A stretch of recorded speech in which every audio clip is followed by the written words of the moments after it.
Why are we the last human species when so many others once shared this planet with us? There's probably a lot of different reasons, but one of those reasons is that we were kind of like the kid in school who just shows up and gets all the credit during the group project. A new paper was just published, kind of detailing one time where that occurred. After our species left Africa, we met up with other human species and we hybridized with them, and those species had been living in their areas for tens of thousands, if not hundreds of thousands of years, evolving as they adapted to those local environments. So one thing that we know has helped us is that we picked up traits related to the immune system, especially when it comes to diseases. The map above is showing where you find the highest percentages of Denisovan ancestry today, because not everybody has that admixture, because Denisovans were living outside of Africa, so it was only the populations that not only moved out of Africa, but moved east out towards Asia early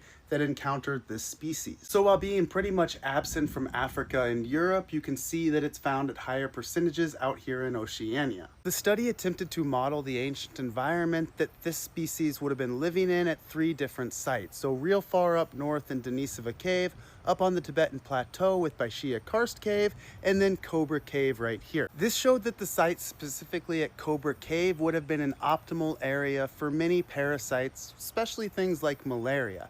It also looked at some of the animals that Denisovans would have lived by, which I thought was pretty interesting.